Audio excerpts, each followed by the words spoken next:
La solution ne viendra pas des élus. Les élus sont le problème, ils ne sont pas la solution.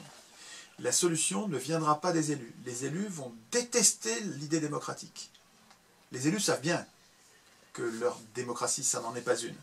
Et quand ils nous voient en défendre une, réelle, c'est-à-dire une forme d'autogouvernement, ils ne le diront pas parce que ce n'est pas politiquement correct, ce serait un aveu par rapport à l'opinion publique, donc ils vont faire semblant éventuellement de défendre cette idée, mais je vous dis, moi, qu'ils vont la saboter.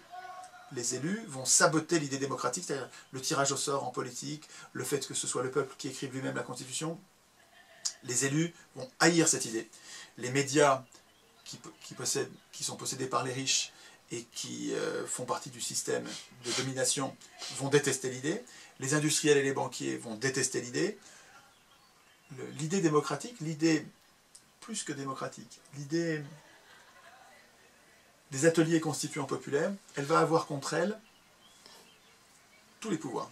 Rien que ça. Donc vous allez avoir un torrent de calomnies en réseau concentré contre lequel il va falloir résister avec juste notre jugement, avec notre esprit critique. Il va falloir qu'on reste ferme contre les calomnies en disant effectivement ce qu'il nous faut c'est écrire nous-mêmes la Constitution. Je pense que nous n'avons pas de Constitution, nous n'avons pas de représentants, tout simplement parce que nous avons renoncé à écrire nous-mêmes la Constitution et nous avons donc renoncé à écrire nous-mêmes, chacun d'entre nous, nous avons renoncé parce qu'on n'a jamais appris et parce qu'on n'en a jamais parlé pour l'instant. Il n'y a pas eu ce déclic de conscience qui a lieu en ce moment.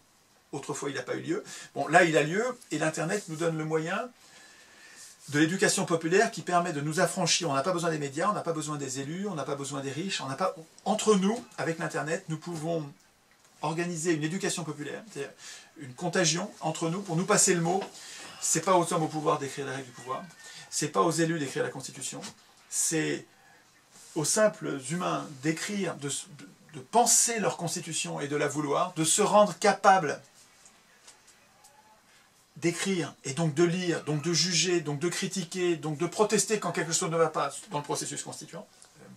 On n'a jamais vu un ordre de domination rendre les clés spontanément.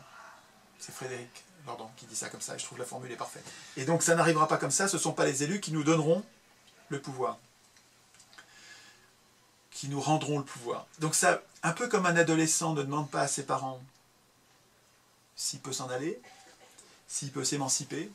De la même manière, un électeur, s'il veut devenir citoyen, ne doit pas demander à ses élus de lui trouver la solution. Ça ne sert à rien de faire des pétitions, ça ne sert à rien de demander.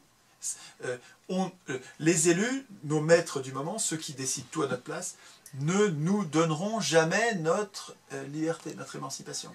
Ça n'arrivera pas, ça. Je sais bien qu'il y a quelques élus vertueux, mais la majorité ne le sont pas. Et donc, c'est vraiment à nous d'être nombreux à le vouloir.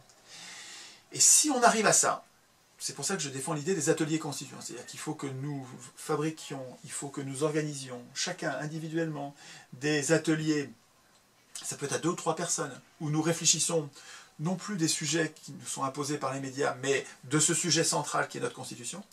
On s'en occupe et on fait monter notre niveau.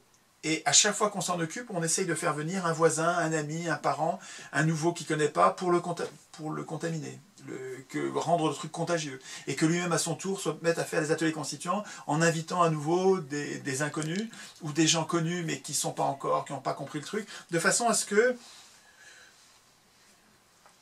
les cellules du corps social que nous sommes, qui sommes pour l'instant éteints, qui sommes pour l'instant, on n'est pas des globules blancs, on n'est pas des soldats, on est des cellules fonctionnelles mais pas politisées, de façon à ce que nous nous politisions sur le processus constituant.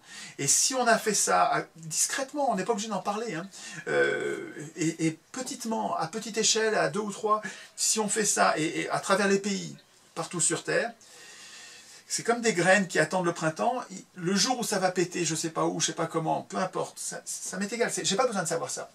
Si nous avons préparé, si l'idée est venue et que nous arrivons à nous passer le mot, c'est à nous d'écrire la Constitution, ce n'est pas aux professionnels de la politique. Il ne faut surtout pas élire l'Assemblée constituante. Idée simple.